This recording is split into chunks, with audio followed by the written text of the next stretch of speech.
Hello guys, मैं अमित स्वागत करता हूं आपका अपने YouTube channel knowledge with Amit में। तो साथियों, आज हम जो है आज ये हमारी साइंस की क्लास होगी और साइंस की क्लास में और फर्स्ट चैप्टर है अपना किसका चैप्टर पहला होगा ये फिजिक्स में। ठीक है, फिजिक्स का पहला चैप्टर और साइंस का ये जो चैप्टर है तो ये चैप्टर है अपना 10वां और चैप्टर का नाम है प्रकाश, परावर्तन एवं अपवर्तन। परावर्तन एवं अपवर्तन। ठीक है, तो प्रकाश, परावर्तन एवं अपवर्तन साइंस का ये यानी हाई स्कूल की क्लास का 10वां चैप्टर है और फिजिक्स के अंदर ये पहला चैप्टर है। तो पहला ये चैप्टर है और आज हमारी इस वीडियो की यानी कि इस चैप्टर की पहली ये क्लास है। तो सबसे पहले हम लोग देखते हैं चैप्टर के बारे में। तो चैप्टर का नाम है प्रकाश, परावर्तन एवं अपवर्तन। तो पहली बात है कि प्रकाश क्या होता है। ठीक है, पहले हम लोग प्रकाश के बारे में समझेंगे। तो आप लोग हेडिंग डालिए प्रकाश। अब आप लोग ध्यान से समझिए, यानी कि प्रकाश एक ऊर्जा है। ठीक है, प्रकाश क्या है, एक ऊर्जा है, यानी ऊर्जा का एक वह प्रकार है जिसके कारण हमें वस्तुएं दिखाई देती हैं। ठीक है, यानी प्रकाश के कारण वस्तुएं हमें दिखाई देती हैं। सबसे पहले जो प्रकाश जो होता है किसी वस्तु पर पड़ता है। ठीक है, जैसे यहाँ पे मान लीजिए कि कोई बॉल रखी हुई है तो इस बॉल के ऊपर प्रकाश आएगा, तो सबसे पहले प्रकाश कहाँ आएगा, उस बॉल के ऊपर पड़ेगा। तो जब बॉल के ऊपर पड़ा तो बॉल क्या है, जिससे हमें दिखाई देने लगती है।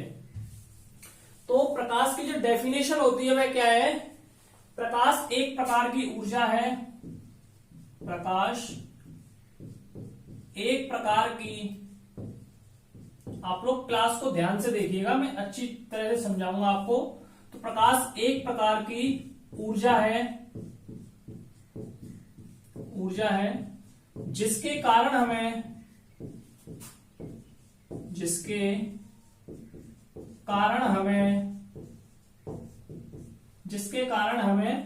वस्तुएं दिखाई देने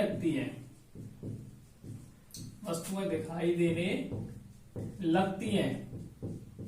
तो ये जो होती है ये होती है प्रकाश की डेफिनेशन, यानी सिंपल सी डेफिनेशन है।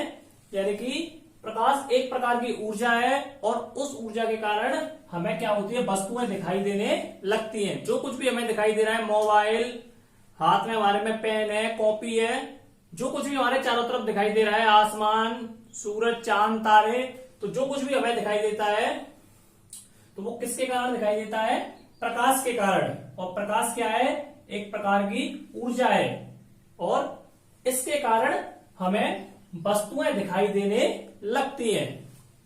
ठीक है, अब उसके बाद आती है कि ये जो प्रकाश जो होता है तो जो हमें वस्तु दिखाई देती है, तो प्रकाश के जो स्रोत है, तो प्रकाश के स्रोत या अपवर्तन के आधार पर ये दो प्रकार की वस्तुएं होती हैं। ठीक है, यानी कि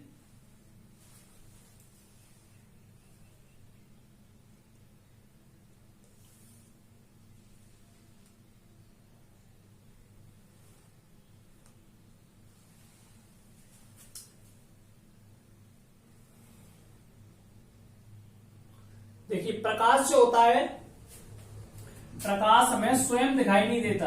प्रकाश हमें स्वयं दिखाई नहीं देता, स्वयं दिखाई नहीं देता। प्रकाश जो है हमें स्वयं दिखाई नहीं देगा, लेकिन प्रकाश के कारण हमें वस्तुएं दिखाई देने लगती हैं। आई ना बात समझ में, यानी कि प्रकाश हम लोगों को नहीं दिखाई देता है, लेकिन प्रकाश के कारण हमें वस्तुएं दिखाई देने लगती हैं। और जो वस्तुएं और जिन वस्तुओं को हम लोग देख पाते हैं, ठीक है, जिन वस्तुओं को हम लोग देख रहे हैं, जैसे कि ब्लैक बोर्ड है, मार्कर है, तो ये हमें किसके कारण दिखाई दे रहा है, प्रकाश के कारण। ठीक है, लेकिन प्रकाश हमें दिखाई नहीं दे रहा है। तो जिसके कारण हम देख पाते हैं, तो वो जो वस्तुएं होती हैं वो दो प्रकार की होती हैं। पहली है प्रदीप्त वस्तुएं, प्रदीप्त वस्तुएं, और दूसरी होती हैं अदीप्त वस्तुएं।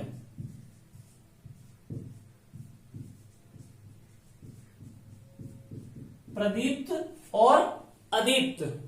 तो प्रदीप्त वस्तुएं वे होती हैं, देखिए वे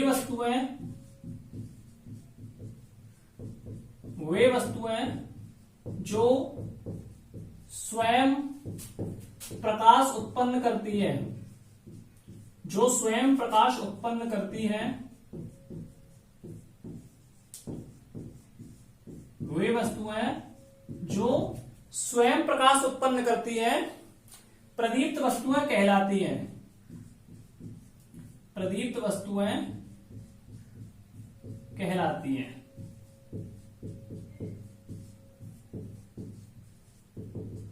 यानी कि वे वस्तुएं जो स्वयं प्रकाश उत्पन्न कर रही हैं तो उन्हें हम प्रदीप्त वस्तुएं कहते हैं। तो इसके जो एग्जाम्पल जो होंगे, तो एग्जाम्पल में हमारा आएगा क्या, सबसे पहला जो प्रकाश का स्रोत है वो है सूर्य।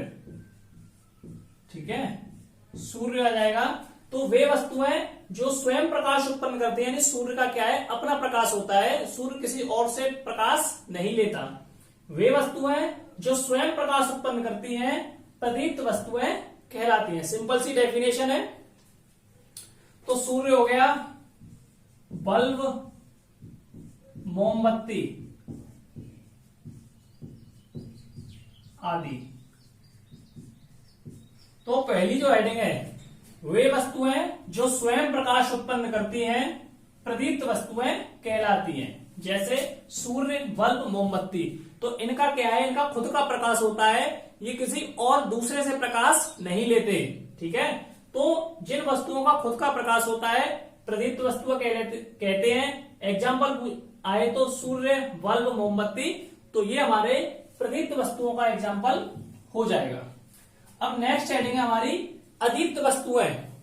तो ये वे वस्तुएं होती हैं जो स्वतः प्रकाश उत्पन्न नहीं करती। तो वे वस्तुएं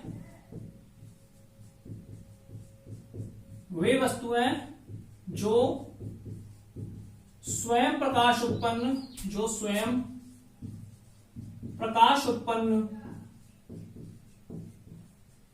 नहीं करती, जो स्वयं प्रकाश उत्पन्न नहीं करती है। ठीक है, यानी वे वस्तुएं जो स्वयं प्रकाश उत्पन्न नहीं करती हैं,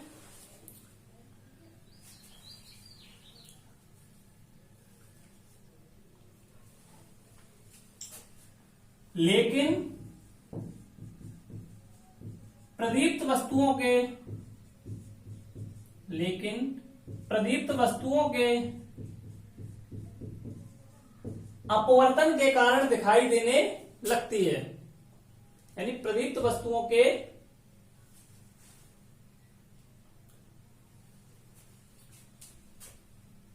लेकिन प्रदीप्त वस्तुओं के आपतित होने के कारण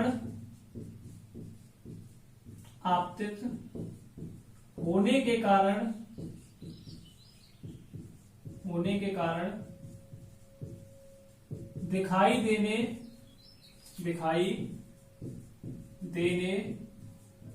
लगती है।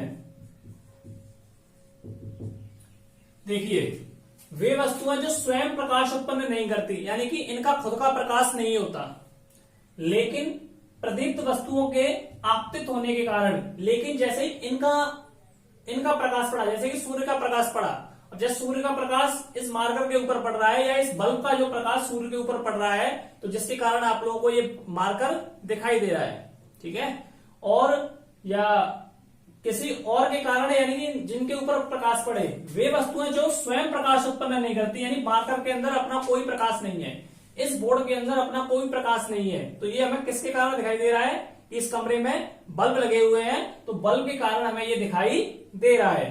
ठीक है, तो वे वस्तुएं जो स्वयं प्रकाश उत्पन्न नहीं करती, लेकिन प्रदीप्त वस्तुओं के आपतित होने के कारण, लेकिन प्रदीप्त वस्तु यानी कि जैसे कि यहां बल्ब के कारण ये हमें सब कुछ दिखाई देने लगता है, तो इन्हें हम इन्हें अदीप्त वस्तुएं, इन्हें अदीप्त वस्तुएं कहते हैं। तो इन्हें अदीप्त वस्तुएं कहते हैं। एग्जाम्पल में आए तो चंद्रमा, कुर्सी, मार्कर, ठीक है। और तुम्हारा एग्जाम्पल में आए तो टेबल, पेन आदि। अब यहां देखिए, हम लोग कहते हैं कि रात में चंद्रमा चमकता है, लेकिन चंद्रमा में अपना खुद का प्रकाश नहीं होता, वो सूर्य के प्रकाश के कारण दिखाई देता है। अब ऐसी कुर्सी है, कुर्सी हमें कब दिखाई देती है? तो कुर्सी कहने का मतलब यह है कि जब सूर्य का प्रकाश पड़ेगा या बल्ब का प्रकाश पड़ेगा, जब हमें कुर्सी दिखाई देगी, अन्यथा हमें कुर्सी दिखाई नहीं देगी। मार्कर है यानी कोई भी चीज हो, हमें कब दिखाई देगी? जब वहां प्रकाश हो, ठीक है। तो ये 3 हेडिंग को आप लोग नोट कीजिए। अब आगे देखते हैं हम लोग प्रकाश के गुण, कि प्रकाश के क्या क्या गुण होते हैं। तो जो अपनी नेक्स्ट हेडिंग है वो है प्रकाश के गुण, यानी कि प्रकाश के गुण क्या क्या होते हैं। तो पहला जो गुण है, निर्वात में प्रकाश की चाल 3 × 10⁸ मीटर प्रति सेकंड होती है। निर्वात का मतलब है, निर्वात का अर्थ समझिए पहले। तो निर्वात का अर्थ है जहां वायु ना हो, जहां वायु ना हो, यानी कि जहां पे हवा ना हो, ठीक है। जिस जगह पे हवा नहीं होगी वहां जो प्रकाश की चाल है, यानी वहां प्रकाश जिस स्पीड से जाएगा वो स्पीड कितनी होगी? 3 × 10⁸, यानी कि 3 और 10⁸ का मतलब है कि इतने पीछे जीरो लगा दो, 1 2 3 4 5 6 7 8, यानी इतनी स्पीड से इतना किलोमीटर, इतना मीटर जाएगा 1 सेकंड में। इकाई, दहाई, सैकड़ा, हजार, 10,000, लाख, करोड़, 10 करोड़, अरब, यानी कि 1 सेकंड में इतने अरब मीटर जाएगा प्रकाश 1 सेकंड में। सिर्फ 1 सेकंड में जो है प्रकाश इतनी दूरी तय करता है, ठीक है। निर्वात का अर्थ होता है जहां वायु ना हो, अर्थात जहां हवा ना हो, ठीक है। तो ये जो क्वेश्चन जो है इस प्रकार से आता है कि प्रकाश के गुण के 5, मतलब प्रकाश के जो गुण है उसके 5 पॉइंट लिखिए। तो मैंने आपको 5 पॉइंट जो है दिखा दिए हैं, अब एक एक करके समझा देता हूं। तो पहला जो पॉइंट है वो है निर्वात में प्रकाश की चाल 3 × 10⁸ मीटर प्रति सेकंड होती है। और ये जो प्रकाश की जो चाल है इसको हम लोग C से द्वारा डिनोट करते हैं, ठीक है, C के द्वारा प्रदर्शित करते हैं। तो आगे क्वेश्चनों में हम लोग करेंगे तो आप लोग समझ जाओगे। तो पहला पॉइंट है निर्वात में प्रकाश की चाल 3 × 10⁸ मीटर प्रति सेकंड होती है, ठीक है। सेकंड पॉइंट पढ़िए, प्रकाश सरल रेखा में गति करता है। तो इस लाइन का अर्थ है कि जो प्रकाश जो चलता है, जैसे कि ये सूर्य हो गया, ठीक है। तो अब यहां से जो प्रकाश जाएगा वो सीधा जाएगा, चाहे किसी भी एंगल में जाए सीधा जाएगा। ऐसा नहीं जाएगा कि पहले इधर आ गया, फिर इधर गया, फिर इधर आया, फिर सीधे आया, ऐसे प्रकाश नहीं चलता है। सरल रेखा का अर्थ है बिल्कुल सीधे जाएगा, ठीक है। ये लाइन कैसी है? सीधी है, ऐसे सीधे जाएगा, ये सीधे जाएगा। ऐसे नहीं है कि यहां से पहले इधर जुड़े, फिर इधर आ जाए, फिर ऐसे जाए, फिर इस प्रकार से। तो इस प्रकार से ये रॉन्ग है। तो प्रकाश सरल रेखा में गति करता है। तो कहने का अर्थ है कि जो प्रकाश है वो सिर्फ सीधा सीधा ही चलता है, ठीक है। तो आप लोग जो है समझ गए होंगे इस लाइन का अर्थ कि प्रकाश हमेशा सरल रेखा में गति करता है। आप लोग यहीं से ध्यान से सुनिए और समझिए। तीसरा पॉइंट है प्रकाश अपारदर्शी माध्यम से नहीं गुजर पाता है। अब आता है अपारदर्शी। अपारदर्शी का अर्थ क्या होता है बताइए आप लोग कमेंट करके। देखिए आ को हम लोग यहां छुपा लें तो हमारा शब्द क्या बच रहा है? वो बच रहा है पारदर्शी। और पारदर्शी का अर्थ होता है आर पार। आर पार, आर पार का अर्थ है यानी कि हमें आर पार दिखाई दे। कहते हैं ना आर पार की लड़ाई हो गई, मतलब अंतिम लड़ाई। तो अपारदर्शी का अर्थ होता है कि हमें, देखिए पारदर्शी का अर्थ है कि हमें दूसरी तरफ दिखाई दे, ठीक है ना, इसके पार दिखाई दे। पार का मतलब जैसे कि ये ब्लैक बोर्ड है, अब ब्लैक बोर्ड के पीछे क्या है, दीवार है, तो दीवार हमें दिखाई दे रही है, नहीं दिखाई दे रही। तो कहने का अर्थ यह है कि प्रकाश जो है अपारदर्शी माध्यम से नहीं गुजर पाता, ठीक है। तो यानी कि प्रकाश के लिए एक अगर पारदर्शी माध्यम है तो वो गुजर जाएगा, ठीक है ना, और अगर अपारदर्शी माध्यम है तो वो नहीं गुजरेगा। अब जैसे एग्जांपल के द्वारा बताऊं तो जैसे कि जो नदी तालाब जो होते हैं, अब जैसे नदी है और नदी का पानी कैसा एकदम साफ है, तो आप लोगों ने देखा होगा कि जब साफ पानी जब होता है तो नदी ना मान के या कुछ भी छोटा सा वो ले लें हम लोग, कुछ भी मान लें, तो पानी में क्या है नीचे तक का जो उसका जो तरा है, मतलब नीचे का जो उसका बॉटम जो है बिल्कुल वो भी हमें साफ दिखाई देता है, ठीक है ना, साफ दिखाई देता है। या कहने का अर्थ ये है कि जैसे एक गिलास लिया, अब गिलास में पानी है, ये पानी भरा हुआ है, तो पानी है, तो पानी के अंदर हमारा जो गिलास का जो लास्ट की जो बिल्कुल चीज है, लास्ट का जो उसका बॉटम है वो हमें दिखाई देता है कि नहीं दिखाई देता है। तो यानी कि पानी कैसा है, पारदर्शी है, ठीक है। अब ऐसे ही अगर एक दूसरा गिलास है और उस गिलास के अंदर क्या भरा हुआ है, दूध भरा हुआ है, समझिए आप लोग, अगर गिलास के अंदर दूध है तो उसका गिलास, तो गिलास का हमें नीचे का हिस्सा दिखाई देगा, नहीं दिखाई देगा। तो दूध हमारा कैसा है, अपारदर्शी है। तो आप लोग समझ गए होंगे कि पारदर्शी क्या होता है और अपारदर्शी क्या होता है। तो पारदर्शी यानी कि हमें नीचे तक का उसका बॉटम दिखाई दे। तो इसी प्रकार से प्रकाश जो है पारदर्शी होता है, यानी प्रकाश दूसरी तरफ यानी उससे आर पार भी हो जाता है, ठीक है। अच्छा, अब नेक्स्ट पॉइंट देखिए, चमकदार सतहों से प्रकाश का परावर्तन होता है।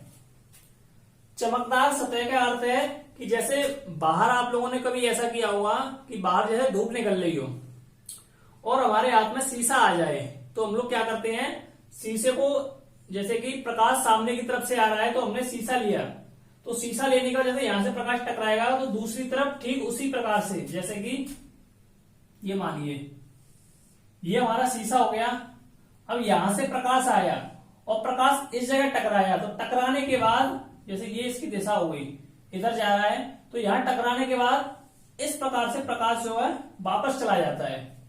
आप लोगों ने क्या किया होगा कि मोबाइल से या शीशे से क्या करते हैं हम लोग जब क्लास में भी, कि जब सूर्य का प्रकाश आता है तो सामने मोबाइल को रख देंगे या शीशे को रख देंगे, तो किसी की आंख पे जो करते हैं वो चौंधा सा जो मारता है, ठीक है ना, तो वो परावर्तन होता है, यानी टकरा के दूसरे माध्यम में लौट जाता है। तो इसे हम, तो यहां कहने का अर्थ है चमकदार सतहों से प्रकाश का परावर्तन होता है।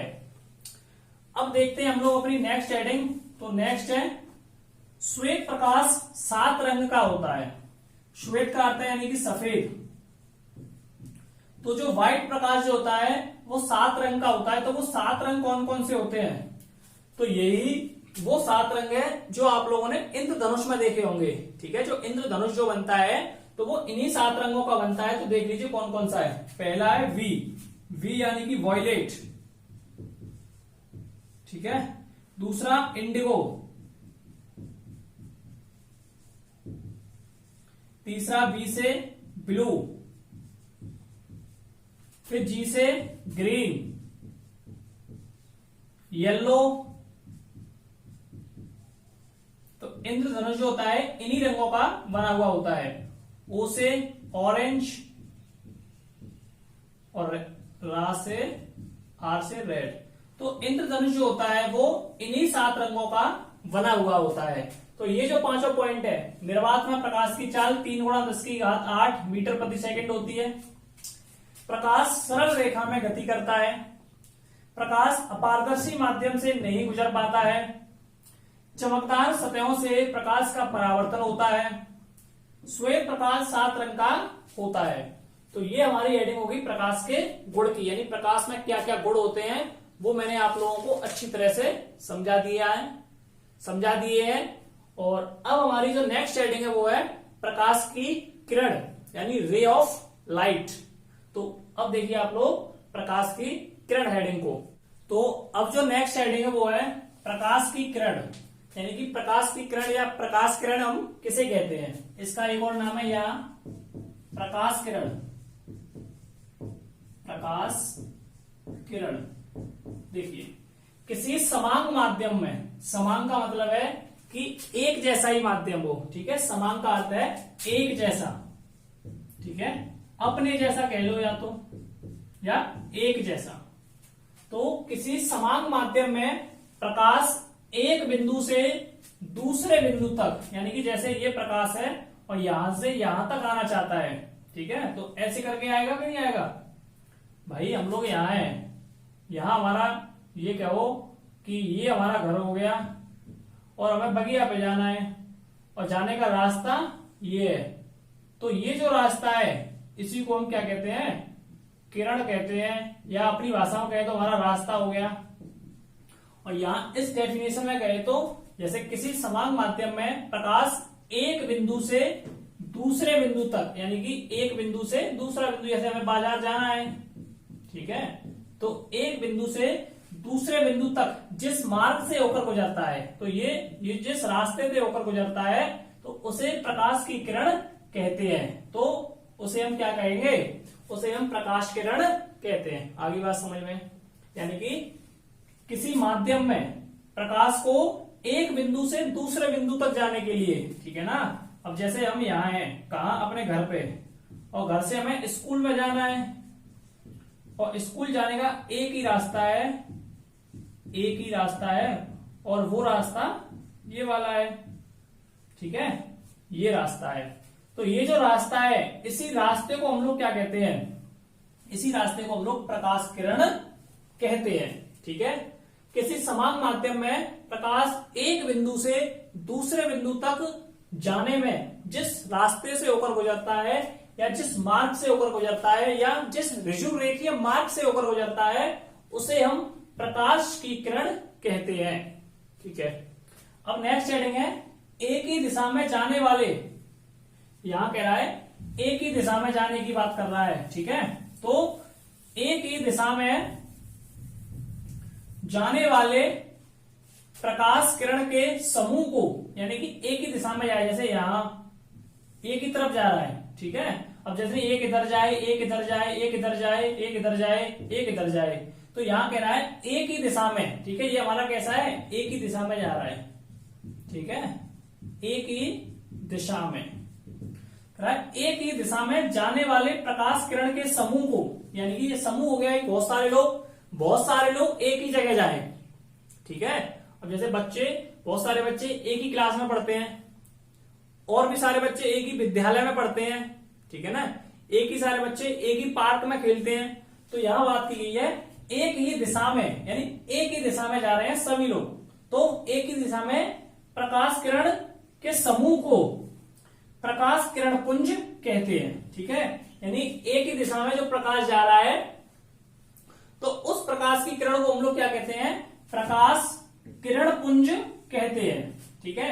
यानी एक ही दिशा में प्रकाश जो जाता है या और जिस जगह इकट्ठा हो जाता है, उसे हम क्या कहते हैं, प्रकाश किरण पुंज कहते हैं।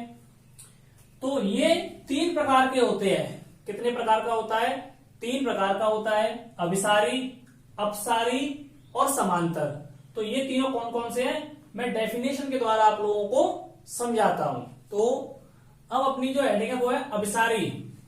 तो यदि आपतित प्रकाश की सभी किरणें, यानी कि आपतित यानी प्रकाश की किरणें, आपतित का मतलब है आ रही हो, सभी किरणें एक ही बिंदु पर मिलती हो, जैसे कि प्रकाश यहां से आया, इधर से आया, इधर से आया, इधर से आया, यानी कहीं से भी आए, कहीं से भी आए, ठीक है।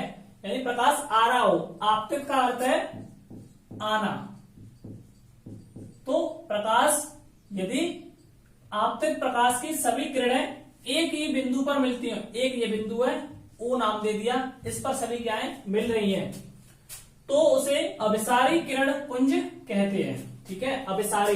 अभिसारी का मतलब है, जैसे आप लोग समझिए आ, यानी आ से आना, तो एक ही जगह पे सभी आ रही हो, ठीक है, एक ही जगह पे सभी किरणें आ रही हो, तो उसे अभिसारी किरण पुंज कहते हैं। ये इसका डायग्राम हो गया। चाहो तो आप लोग डायग्राम अपनी स्वेच्छा से बना सकते हो, नहीं तो रहने दो। यानी कि एक ही चित्र के द्वारा क्या है, थोड़ा और सिंपल हो जाता है। यानी एक ही जगह पर क्या है, ये आ रही है, एक ही जगह पर एक ही बिंदु पर सारी किरणें मिल रही हैं। अब दूसरी हेडिंग पढ़िए। यदि प्रकाश की सभी किरणें एक ही बिंदु से आती हुई प्रतीत हो रही हो, तो यहां कह रहा है यदि प्रकाश की सभी किरणें, देखिए एक ये बिंदु हो गया, तो यदि प्रकाश की सभी किरणें एक ही बिंदु से आती हुई, यानी एक बिंदु से आ रही हो सभी, ठीक है, एक बिंदु से आ रही हो, यहां एक बिंदु पर मिल रही हैं, एक ही बिंदु पर मिलती हो, यहां एक बार ध्यान रखिए, मिलती हो, यहां पे सभी मिल रही हैं, ठीक है। और यहां कह रहा है यदि प्रकाश की सभी किरणें एक ही बिंदु से आती हुई प्रतीत हो, यानी एक ही बिंदु से आ रही हो, यहां ये जा रही हैं, ठीक है, इधर की तरफ दिशा है। यहां कह रहा है एक बिंदु पर मिल रही हो, और यहां कह रहा है एक बिंदु से आती हुई प्रतीत हो रही हो, तो उसे अपसारी किरणपुंज कहते हैं। कुल मिला के इतना याद रखना है, एक ही बिंदु पर मिल रही है अभिसारी है, एक ही बिंदु से निकल रही है, यानी एक ही बिंदु से जो है जा रही है अपसारी है। अब तीसरा पढ़िए। यदि प्रकाश की सभी किरणें आपस में कभी ना मिलती हो, यहां देखिए ये मिल रही हैं, यहां भी मिलके निकल रही है, यहां कह रहा है तीसरे में समांतर में, यदि प्रकाश की सभी किरणें आपस में कभी ना मिलती हो। अब जैसे कि ये किरण जा रही है तो ऐसे निकल जाएगी, ये कभी मिलेगी नहीं मिलेगी, ये ऐसे चली जाएगी, ये ऐसे जा रही हो, ठीक है, ये ऐसे जा रही हो, तो इस प्रकार से ये डायग्राम दे रखा है। तो यदि प्रकाश की सभी किरणें आपस में कभी ना मिलती हो, यानी ये कभी नहीं मिलेगी, सीधे चली जाएंगी और एक दूसरे के समांतर रहती हो। एक दूसरे कैसी है, समांतर है, समांतर का अर्थ है कि ये समान है, तो उसे समांतर किरणपुंज कहते हैं। तीनों अच्छी तरह से समझा दिए हैं। पहला कह रहा है एक ही बिंदु पर मिलती हो, एक ही पर मिल रही है अभिसारी, एक ही बिंदु से आती हुई प्रतीत होती हो अपसारी, ये हमारा जो डायग्राम हो जाएगा वो हो जाएगा अपसारी का।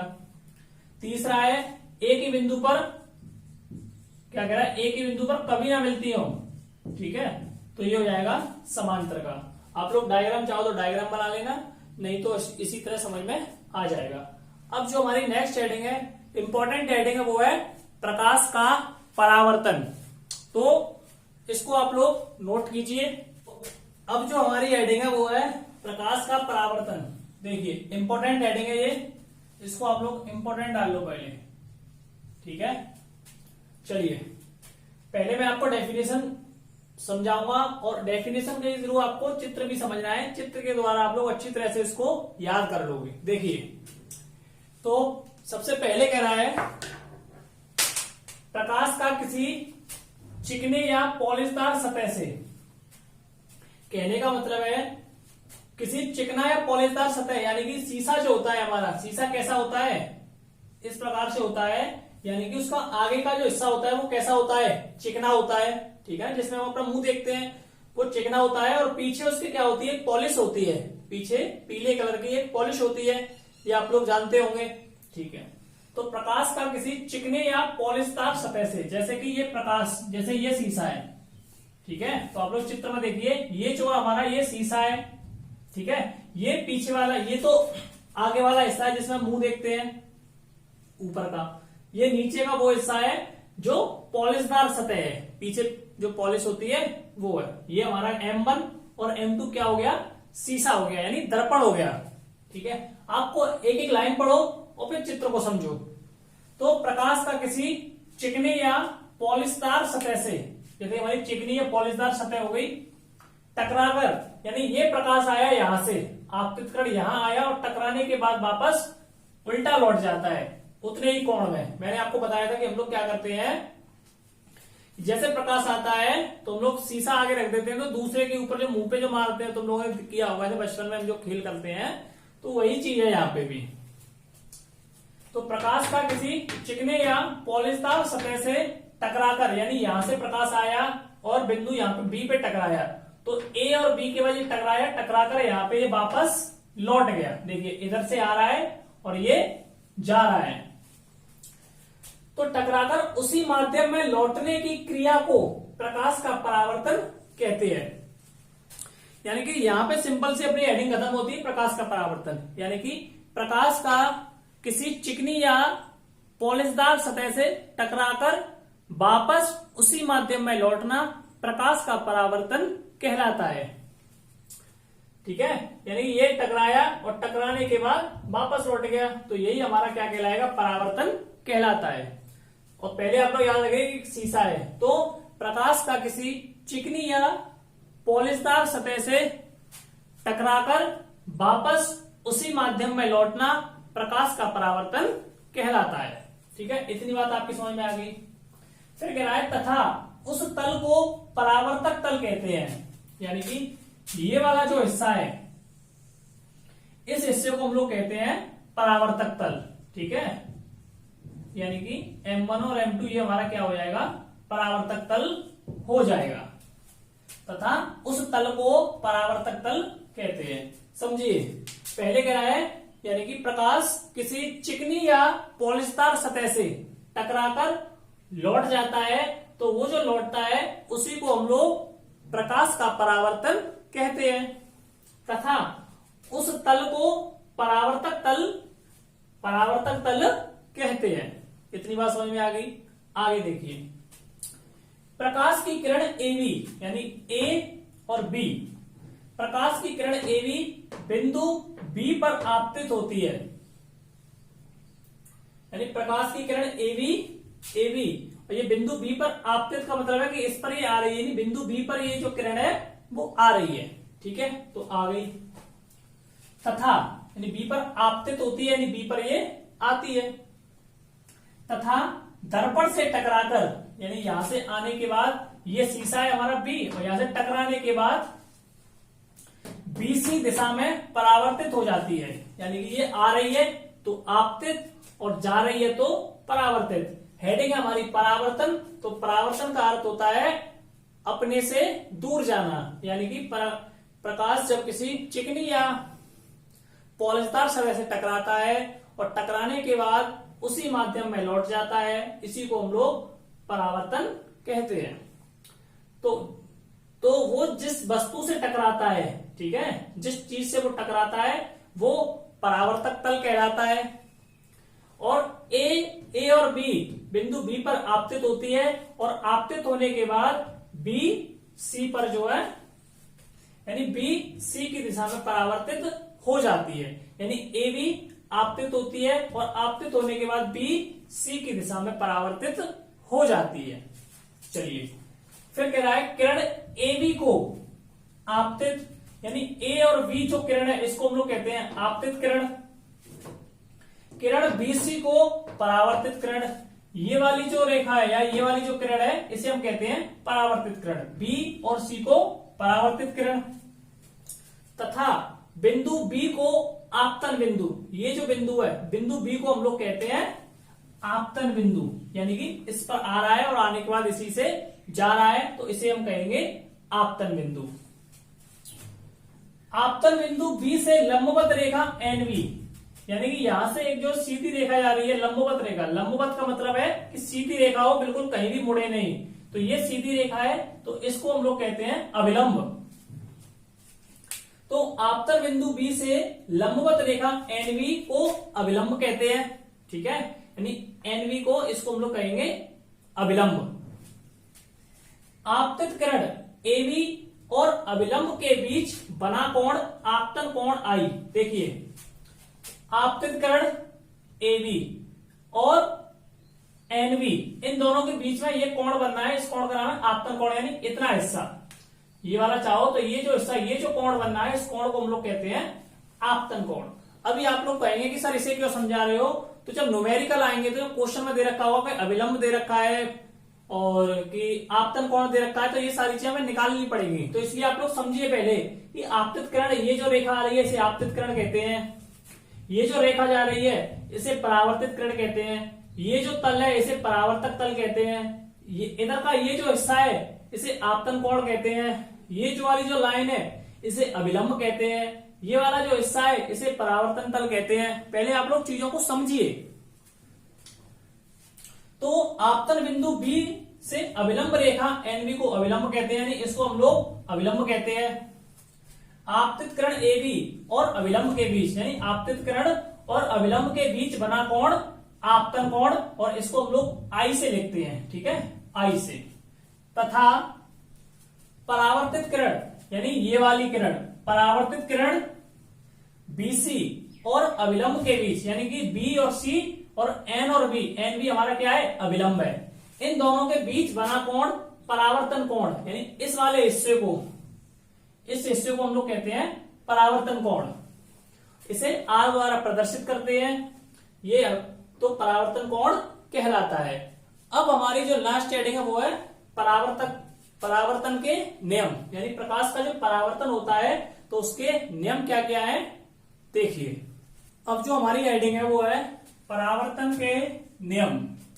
तो परावर्तन जो होता है क्या होता है, यानी प्रकाश का परावर्तन, मैंने हेडिंग जो समझाई है वो क्या है कि जब प्रकाश किसी चमकदार या पॉलिश सतह से, यानी ये जब प्रकाश किसी पॉलिशदार या चमकदार सतह से, जब प्रकाश किसी चिकने या पॉलिशदार सतह से टकराता है और टकराने पर वापस उसी माध्यम में लौट जाता है तो उसी को हम परावर्तन कहते हैं। अब जो ये परावर्तन जो होता है तो परावर्तन के कुछ नियम है, यानी कोई भी चीज है तो उसके कुछ नियम या कुछ कायदे कानून होते हैं। तो परावर्तन के जो नियम है वो कितने नियम है, 2 नियम है। तो चलिए नियमों को देखते हैं। पहला जो नियम है वो कह रहा है आपतित किरण। तो आपतित किरण क्या होती है, देखिए ये वाली जो किरण है ए और यहां हमने नाम दे रहे हैं सी, ए और सी, ये कौन सी किरण है, ये हमारी आपतित किरण है, ठीक है। परावर्तित किरण यानी सी के बाद यहां से ये जो जा रही है उसी माध्यम में वापस लौटती है, इसको नाम दे दिया हमने बी। तो ये जो किरण है ये हमारी कौन सी है, परावर्तित। अब समझना आप लोग ध्यान से, यानी आपतित किरण और परावर्तित किरण व आपतन बिंदु। तो ये जो सी है वो मैंने बताया था, उसे हम कहते हैं आपतन बिंदु। तो आपतन बिंदु पर खींचा गया अविलंब, यानी इस पर जो ये अविलंब खींचा जाएगा, अविलंब क्या है, एन बताया था, जो सीधा जो, यानी इन दोनों के बीच में और एक सीधी लाइन जो होती है उसे हम अविलंब कहते हैं। तो तीनों एक ही तल में हो, तो ये देखिए एक ही तल में, सी पर ए वाली रेखा आ रही है, सी पर बी भी आ रही है और सी पर एन भी आ रही है। तो जब ये तीनों एक ही तल में होंगे तब हमारा क्या होगा, परावर्तन होगा। अगर ये तीनों एक ही तल में नहीं होंगे, अगर ये जो किरण आई आपतन किरण ऐसे करके और ऐसे सीधी चली गई तो परावर्तन नहीं होगा, या फिर ऐसे करके आई और थोड़ी हल्की इधर टकरा गई तो भी परावर्तन हमारा नहीं होगा। ये हम आगे थोड़ा आप लोगों को समझाएंगे। तो टकराकर उतने ही माध्यम में लौट जाए तो इसी को हम लोग क्या कहते हैं, यानी यही हमारा परावर्तन का क्या है, पहला नियम है। अब दूसरा नियम क्या कह रहा है, आपतन कोण आई, देखिए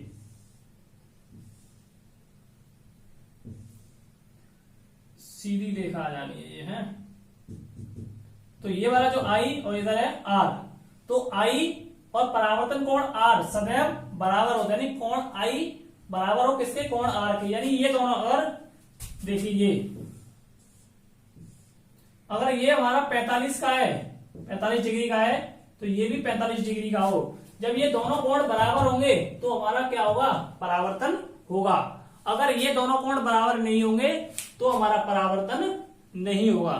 तो साथियों आज की इस क्लास को हम लोग यहीं पे खत्म करते हैं और आप लोग इस वीडियो के बारे में अपनी राय हमें जरूर दें कि वीडियो कैसी लगी। अगर आपने अभी तक हमारे चैनल को सब्सक्राइब नहीं किया है तो, और आप हमारी वीडियो देखना चाहते हो, आपको हमारी ये वीडियो अच्छी लगी हो, तो आप लोग हमारे चैनल को प्लीज सब्सक्राइब करें और हमारी इस वीडियो को अपने दोस्तों के पास शेयर करें, जिससे थोड़ा बहुत उनका भी फायदा हो। क्योंकि आजकल क्या है कि अभी इस समय लॉकडाउन चल रहा है, स्कूलें बंद हैं और स्कूलों के खुलने के जुलाई में भी बहुत कम चांसेस हैं, या ये कहें 15-20 जुलाई के बाद स्कूल खुलेंगे तो आपकी पढ़ाई का जो है काफी सारा नुकसान होगा। तो इसलिए आप लोग वीडियो खुद देखें और साथ के साथ अपने दोस्तों के पास भी इसको शेयर करें। जय हिंद।